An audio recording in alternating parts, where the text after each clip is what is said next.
If you read for 30 minutes every day, you can get smarter. But how often can you do that? Reading is one of those things I think we can all agree is good for you. But studies show that most Americans don't read a single book in a year. And still, most people say they want to become better readers.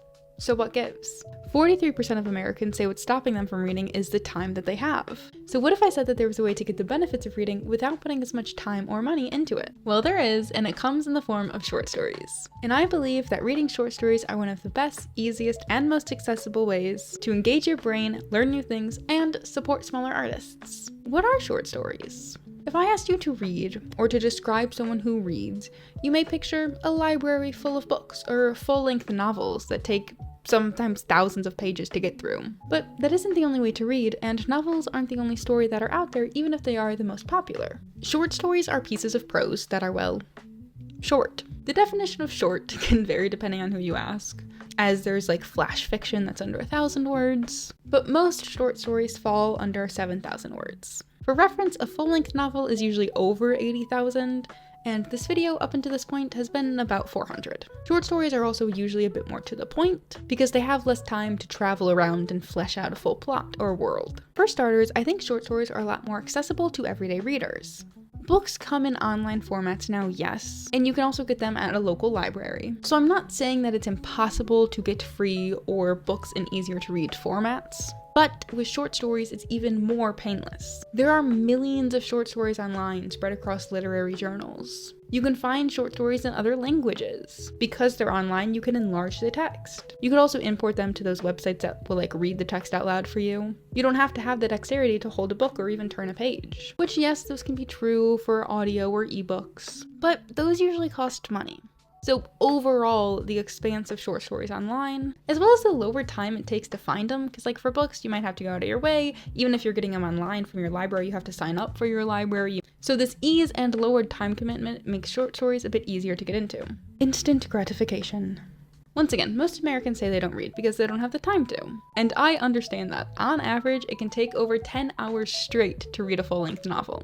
And even spread out over a few weeks, it might feel daunting to pick up a book and then stop and put it down and have to do something else, and then you pick it up and you forget what happens, and then you don't read for a week. It's just a bit messier. But with short stories, they're broken up into bite-sized formats, so you can get the full story all in one sitting. You don't have to set it down and come back. You don't have to forget about where you were or what was happening.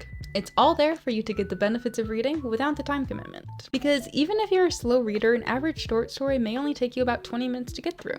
And some people may say, oh, just use that 20 minutes to a full-length book. But once again, full-length books can be a bit more daunting and may not lead to a prolonged habit. Now, instant gratification is a term I'm sure you've heard used before, especially in regards to short-form content or any small bit of dopamine hit you get. And instant gratification is basically exactly what it sounds like. It's gratification or positive emotions that you get without having to wait for them. But what if I said through short stories, you can use this instant gratification to your advantage? Now, I know instant gratification is normally tied to bad habits, but there are a few things I want to break down here.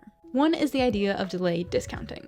Now, this is basically just instant gratification put into new words, but it describes why we choose these smaller or shorter periods of gratification as opposed to having to wait for longer or bigger ones. And it's basically the way our primal brain is wired, especially in regards to a scarcity mindset, where we want the good things now because we don't know whether we're going to get them later. But in terms of instant gratification, the dopamine you get from it usually takes less effort and less time to get, which makes it feel easier to attain. But there are also positive and negative effects to instant gratification. This one article I found pointed out the positives and the negatives, which I enjoyed, so I'm going to read some of those now.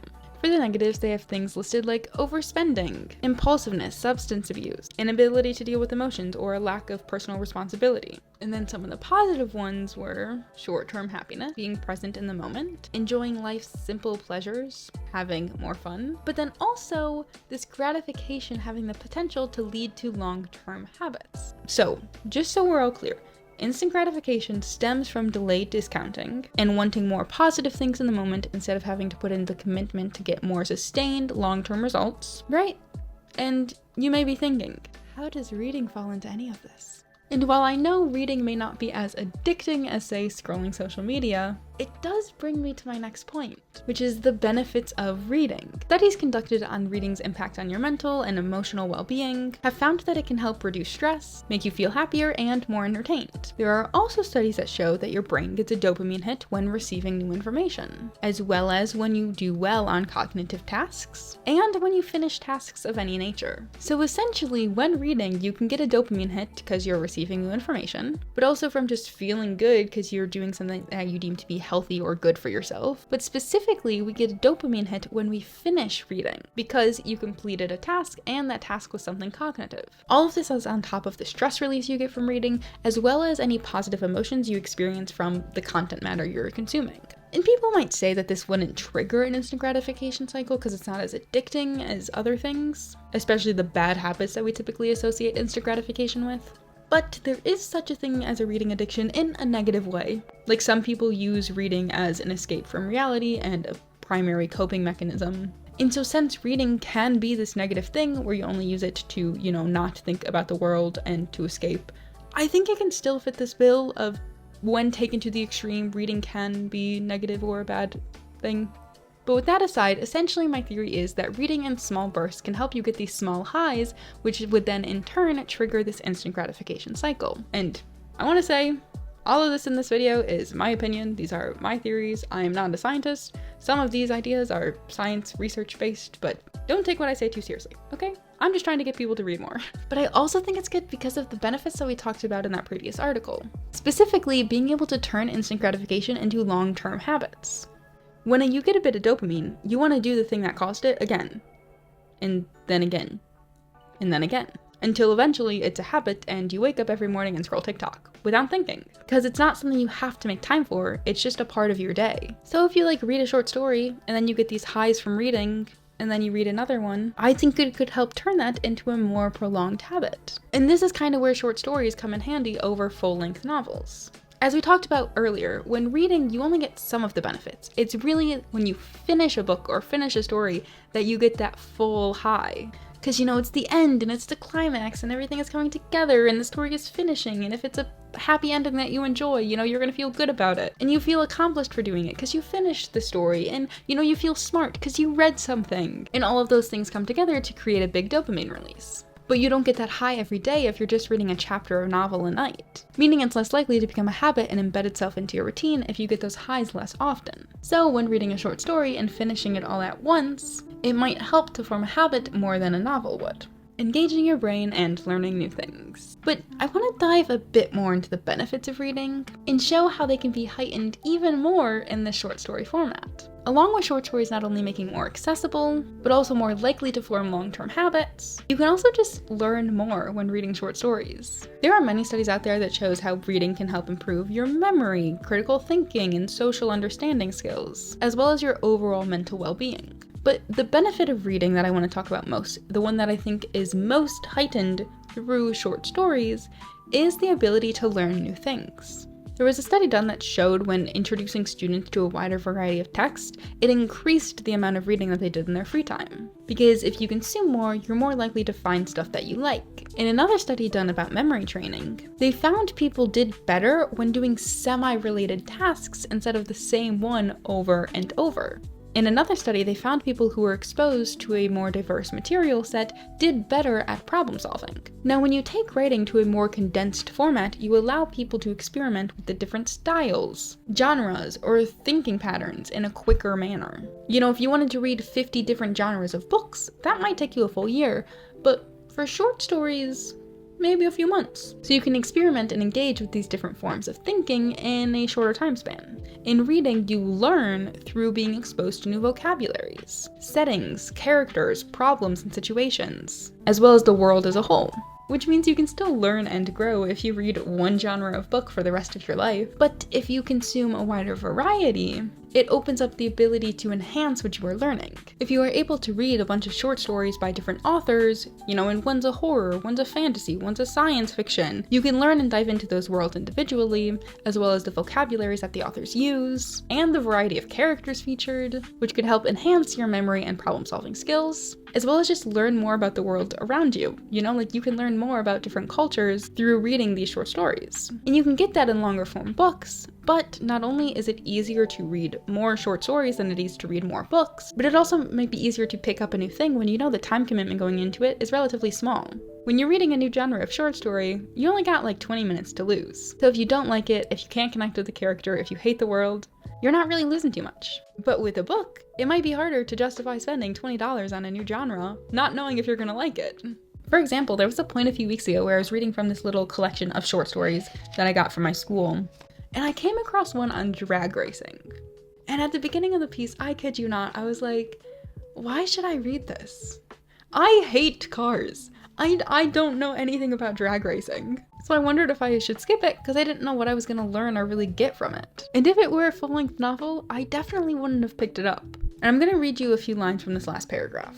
It starts off by saying, looking into the mirror tonight, it's a bit depressing seeing how I've developed. I used to be so cool. I didn't show off to people. I only cared about my cars and the things that I could do to make it more fun. Today, my car sits in my parents' garage collecting dust. Philadelphia does not make for a very good stomping ground.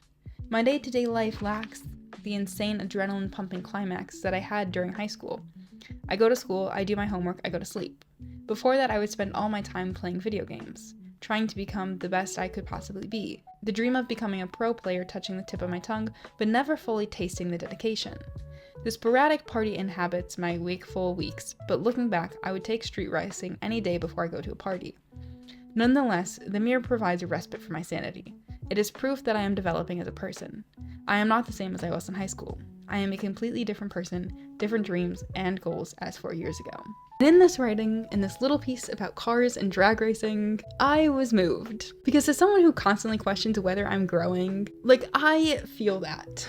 Feeling that you're moving backwards but forwards and also changing but never changing. It's a very real thing, and having it put into words and knowing that someone who is completely different from myself also feels that way, it felt nice. And I got to read those lines because that was in a short story format. Now, I would also like to talk about my own personal experience as an author, as well as address some counterpoints I think you might have. As a writer, I get to say that I am now a published author because of short stories. The genre is just so much easier to get published in than full-length novels. And writing in smaller bursts can help me to hone my skills and also kind of build an audience before my full books are published. Now, I have a feeling the main two counterpoints I'm going to hear to this video. 1, just read a book. And 2, because of short stories' shorter format, you aren't able to connect as much with the character and world, and therefore you actually don't get as much social connection out of reading short stories. Now, as we talked about, books are a more elongated commitment and leads to delayed gratification, which might make people less likely to read or form a habit. So the point I really want to address is short stories not being long enough to connect with the characters and world. And I ask you one question. How many words are in children's books? I'm talking a picture book. Because the answer is usually less than 100, meaning short stories have way more words than children's books. But in those, you can still get a full story, a full lesson, and connect with the characters and meaning and learn from them. Now, you may be able to connect with characters more in longer formats, but that's just a difference in mediums. And I don't really think it has an impact on the benefits, besides from any attachment you might feel to the characters. I mean, movies are sometimes a quarter of the length of a TV show, but we're still rooting for the characters, we still, connect with them. You might not feel the same attachment, but you can still learn. And I mean, the same is even true for short films.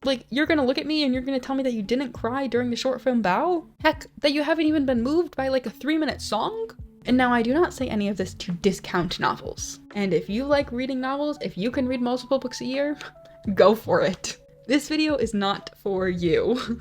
This is just to shed light on what I think is an underappreciated reading form, and to help people who want to read more, but might not have the attention span or the commitment for full-length books. But now you may be thinking, where do I get started? Where can I find these short stories? Now, if you already know what genre of book or film you like, you can just type that genre in with literary magazine free into your search engine, and it'll pull up a bunch of results of literary magazines that publish in those genres. You can then scroll through, pick a few pages, and, read a few articles from them and try and find ones you like. But if you're not quite sure what genre or what style of short story you prefer, I would suggest going to sites like Everyday Fiction. They post a short story every day. So they have huge backlogs of content that you can go through, but also what I really like about this one is they will tag what genres it is. So you can either find short stories on there that are in genres you like, or then you can find a short story you like, look for the genre, and then go to step 1, type that genre into the search magazine and find more magazines that offer that content. Now, if you like this video, you can also go to the links that I will put in the description that link you to my short stories, because you might like those as well. There are also sites like Chill Subs and Poets and Writers that have catalogs of online literary magazines. You could also just find an author you like and look them up, and they might have some short stories published. Or if you do prefer to read in a physical form, you know, from holding a book, there are many short stories you can find in stores or at your local library. Hi, Editing Haley here. Just popping on to say, if you are looking for physical anthologies, the Wonder of Small Things, Poems of Peace and Renewal, I know it's a poetry book, so it's a little bit different than short stories, but all of them are like a page long, super short, super easy read, all about just like life and nature and finding beauty and the small things. I really enjoyed it. I think it's great for beginners, but thought I'd bring it up in case you're looking for recommendations. While it may seem all overwhelming, the good thing is short stories aren't a huge time commitment.